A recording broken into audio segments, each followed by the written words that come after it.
الزمالك إلى نصف النهائي بسيناريوهاته المعتادة وخسارة تاريخية للأهلي في استاد القاهرة. بسم الله الرحمن الرحيم، وحلقة جديدة من عمار يا كورة.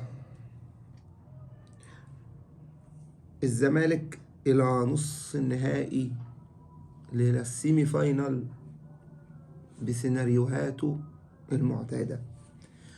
يعني حرفيا السيناريوهات دي مش هتحصل مع حد غير مع الزمالك.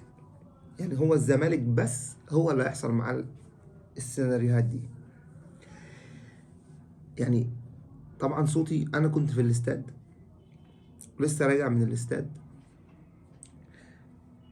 يعني الماتش خلاص، انت كسبان 2-0، بتلعب كويس، ما فيش حاجه ضغطاك، بتضيع انفرادات، رايح جاي، هوب دخل فيك جون، خلاص مش مشكله. خلاص يعني وارد اي فرقه يدخل فيها جون.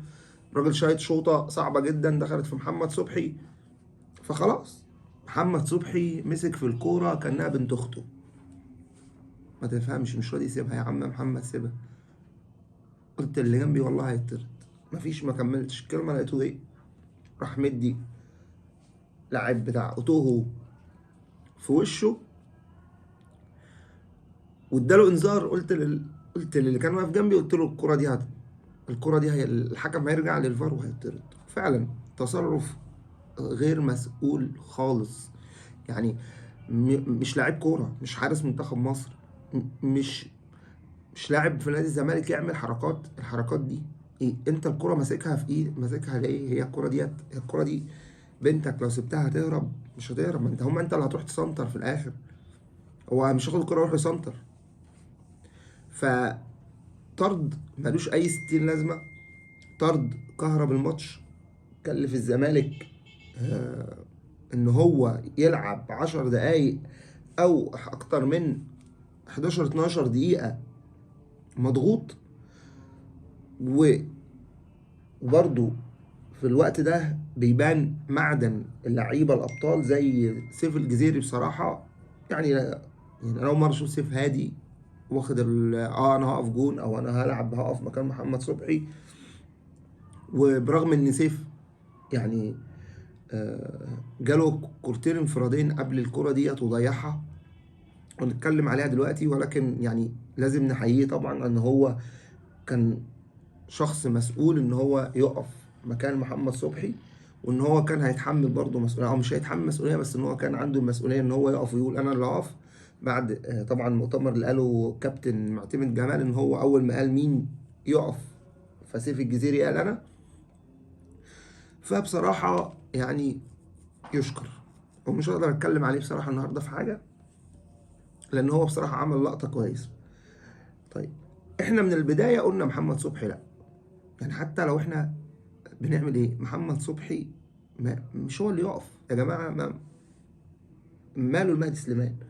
يعني ما الراجل واقف والراجل زي الفل وبيأدي في ماتشات كويسه، وشغال كويس في الدوري، وشغال كويس في افريقيا، ولعب ماتش اللي فات كويس، والدنيا ماشيه معاه. ليه بقى؟ ليه محمد صبحي؟ ما تتعبوناش يا جماعه بقى، مش هينفع كده، مش كل ماتش على الطريقه دي.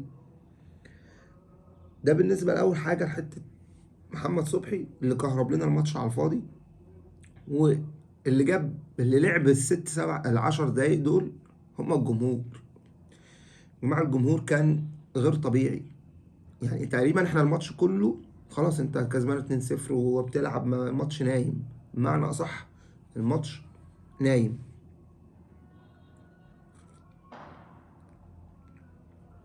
فخلاص انت بتلعب على اساس ان هو خلاص احنا قاعدين بقى ويلا. طب انا كنت حرفيا هنام من كتر ما الماتش ممل. بس طبعا الزمالك ما يحبش يروحنا، ما يحبش يكسب عادي كده ولا يكسب طبيعي، فلازم يدينا سيناريوهاته الغريبه. طيب يعني ليا تعليق كده، ان احنا من اول ماتش كنا كويسين جدا. بدأنا الشوط الاول كويس جدا، بنلعب مضيعين هجمات كرة. جبنا الاول وجبنا التاني، وبعد كده جبنا وجبنا كرة في العارضة من بتاعت بنتايج، وبعد كده عدي راح شاطها تاني، جت في العارضة تاني. كنا بنضيع. وفرقة بصراحة التوه دي فرقة ضعيفة جدا، يعني فرقة على باب الله حرفيا، فرقة ضعيفة جدا. مش الفرقه اللي هي اقدر اقول ان هي منافس اصلا في ربع نهائي، ولا ان اقدر ان انا حتى اقيم الزمالك النهارده بالمستوى اللي هو ظهر بيه، لان هي فرقه ضعيفه جدا. فكك من ان اخر 10 دقائق كانوا متكهربين في الماتش، لكن الماتش كان صعب جدا في اخر 10 دقائق، وده اللي حتى خلى المكسب دلوقتي ليه طعم، واحنا بنتكلم في مكسب او بنتكلم ان احنا كسبنا. طيب، يعني انا ليا تعليق صغير بس النهارده برضو. فتوح وناصر منسي مش عارف كانوش في الماتش تقريبا، كان عندهم المستوى ضعيف جدا. فتوح كمية مس باص غير طبيعية، كور طولية غريبة، ما مش فاهم يعني فتوح في ايه. كان تقريبا كان الموضوع معاه مش عارف ماله بصراحة، رجله تقيلة قوي النهاردة. كام كورة يلعبها لقدام طولية وفي الآخر تتقطع أو ما توصلش، أو يعكس الملعب وتتقطع. ناصر منسي برضو ما كنتش شايف إن هو الشراسة بتاعت ناصر منسي اللي كان بيعملها كل ماتش. لكن برضو يعني كنت شايف إن اللي كان عامل عبد الله السعيد لحد ما طلع بصراحة. يعني عبد الله ما نقدرش نتكلم عليه كلمة. عبد الله السعيد كان عامل ماتش جامد جدا بصراحة، هو اللي كان حلقة الوصل ما بين الدفاع والهجوم، هو اللي كان بيطلع الكرة صح، هو الوحيد اللي كان بيطلع الكرة صح. الباك اليمين محمد ابراهيم الناشئ الصغير بصراحة عمل ماتش جامد جدا، عمل شغل عالي. برضو في كام كرة كده راح بيها من على الخط. هو ما كانش بيتقدم كتير، واللي كان بيطلع في المقابل بنتايج. وبنتايج بصراحة برضو كان عمل ماتش كويس، يعني هو بنتايج عمل ماتش كويس، هو ومحمد الباكات عموما عملت ماتش كويس. عدي الدباغ عمل ماتش كويس. كان عندي بس تعليق على الكابتن معتمد، هو يعني ليه بزيرة هيخرج؟ يعني انا شوف ان هو بزيرة الوحيد اللي بيخليك ماسك كورة هو الشوط الاول كان جامد جدا، وانت طلعته في الدقيقة، طلعته برضو بعد في نص الشوط التاني او قبل. فالمفروض بزيرة ما يخرجش. ده بالنسبة لحتة بزيرة، لأن هو بزيرة في الأول والآخر هو لعيب مهاري، يقدر يخلص لك كورة، يخلص لك فرصة، يخلص لك كذا كذا حاجة. وبصراحة برضو في الآخر خالص لما الماتش اتكهرب، كان المهدي سليمان راح وقف ورا الجون، وقف مع سيف الجزيري وبقى يقول له تعالى يمين تعالى شمال ارجع ورا شوية. الونش نفس الكلام، جري ورا الجون، وقف ورا الجون. يعني والحمد لله ان ربنا ستر، والحمد لله ان هي عدت على كده. يعني كان هيبقى فصل بايخ، او كانت هتبقى عادية بايخة حرفيا. النهارده بعد من ماتش ممل انت كسبان فيه 2-0 فرق 2 ومتعادل هناك 1-1، والفرقة اللي قدامك يعني خلاص ميتة اكلينيكيا حرفيا، تروح انت بتحييها بطرد غير طبيعي، طرد غير مسؤول زي ماتش النجم الساحلي اللي كان في الكونفدرالية قبل كده. والحمد لله ان ربنا ستر. والف مبروك للزمالك، والف مبروك للجماهير اللي هي كانت بصراحة سند للنادي وسند في الماتش، وهم حرفيا ال- اللي جابوا الفوز في اخر 10 دقايق في الماتش. هم الجماهير اللي جابت الفوز مش اللعيبة. هم الجماهير طبعا، اللعيبة كانت عندها حماس. يعني تقريبا لو الفرقة كانت تعادلت ولا خسرت، كان الجمهور ده كان هينزل لهم حرفيا. ولكن الحمد لله الزمالك هو الفريق الوحيد دلوقتي اللي بيمثل مصر في البطولات الأفريقية. طبعا ده بعد خروج الأهلي بخسارة تاريخية من الترجي. خلينا نتكلم على الأهلي والترجي. ماتش امبارح، واللي يعني ماتش كان من الأهلي سيء جدا جدا جدا جدا. يمكن الشوط الأول، يعني قبل ما نتكلم في الفنيات، أنا يعني السبب الرئيسي في خسارة الأهلي عدم وجود الجمهور. الجمهور في ماتش امبارح كان هيفرق، أو كان هيبقى فارق جدا جدا مع الأهلي.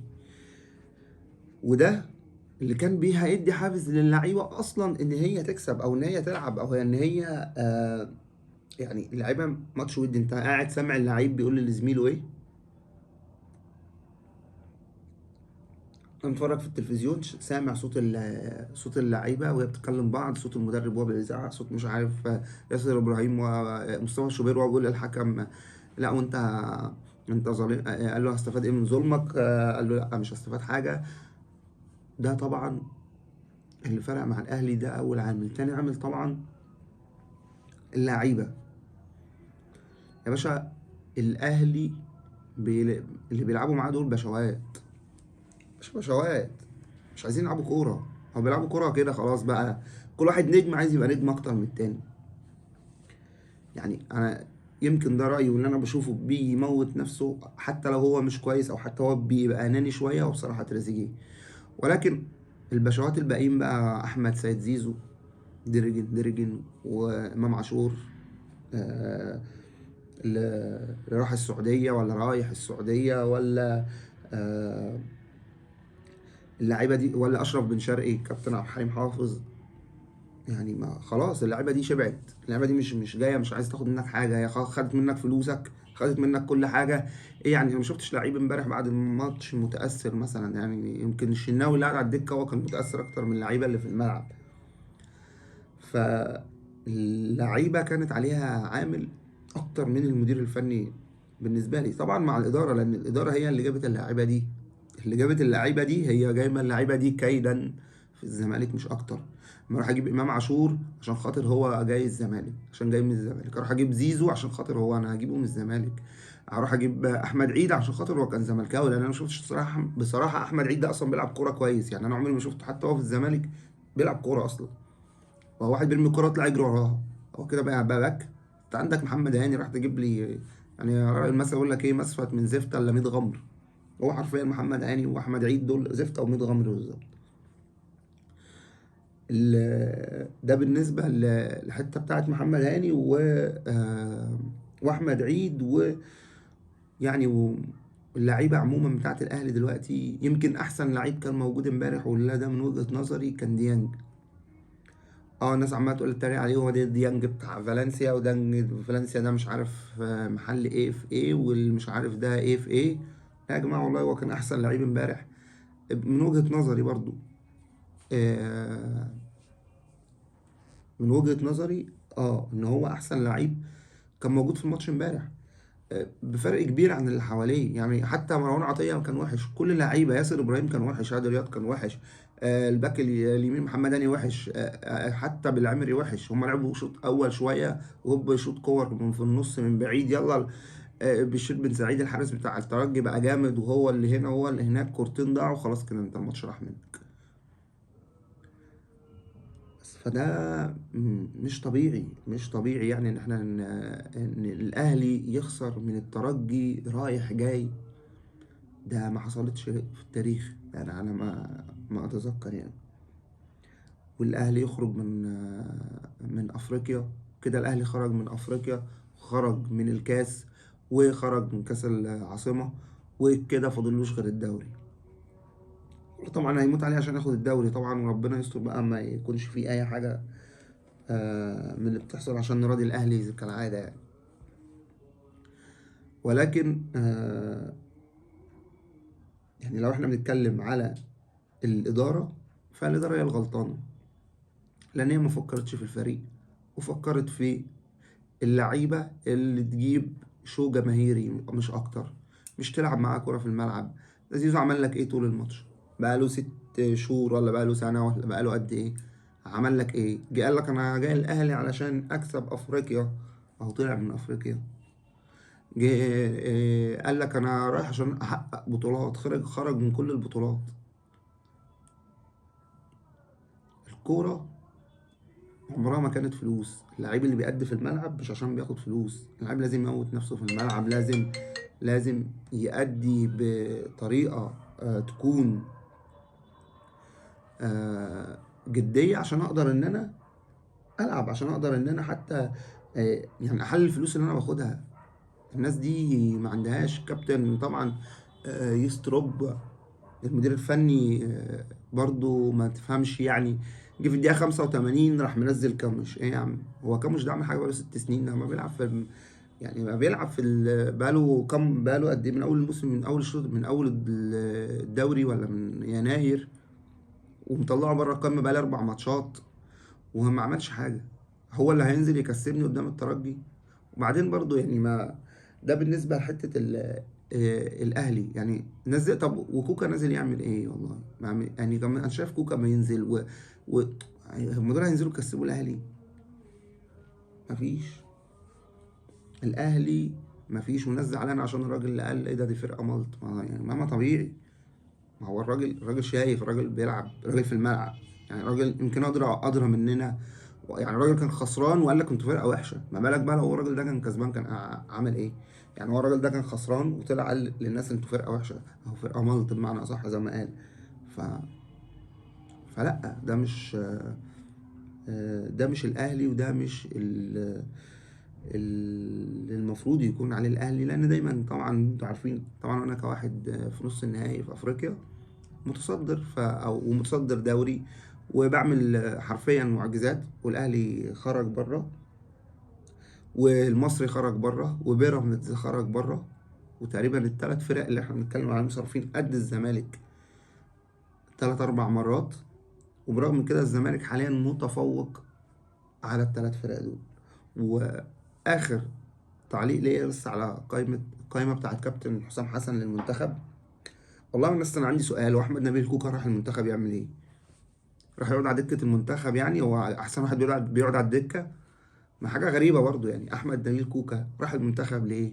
يعني ايه السبب اللي يخلي ايه الحاجه الحلوه اللي الكابتن حسام حسن شايفها في احمد نبيل كوكا محدش شايفها في العالم؟ يعني محدش شايفها في مصر كلها.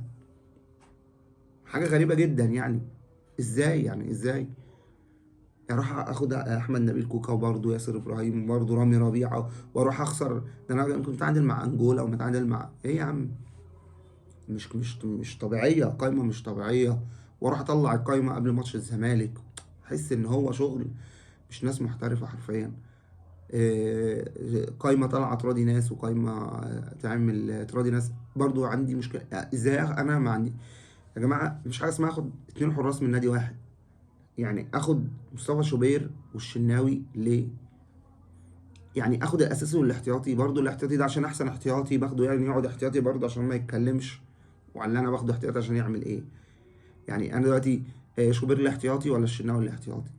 شوبير لعب الترجي، خسر من الترجي رايح جاي. يعني ما هوش برضو، ما انا مش واخد ايكر كاسياس وبوفون. يعني الاتنين زي بعض، كلها محصله بعضها. ويعتبر احسن لعيب فيهم اللي هو الشناوي. احمد الشناوي طبعا بتاع بيراميدز مش متاخد طبعا، احنا عارفين ليه، عشان خلافاته الشخصيه اللي بينه وبين الكابتن حسام. وطبعا دي قائمه ربنا مش هيوفقها، عشان بس يعني الناس تبقى عارفه حاجه زي كده. بس لان دي قائمه مجاملات. محمود صابر ما بيلعبش اساسي، مش عارف مين ما بيلعبش في فرقته ويلا خش في القائمه. طب انت يا كابتن واخد فتوح ليه؟ فتوح بيلعب باك شمال، ما بيلعبش باك شمال بقاله من ساعه ما رجع من افريقيا. هتلعبوا باك شمال طبعا عشان احنا ما عندناش اي باك شمال. ولكن يعني ما ادي الله، دي حكمته، هي دي الكوره في مصر. شكرا لكم.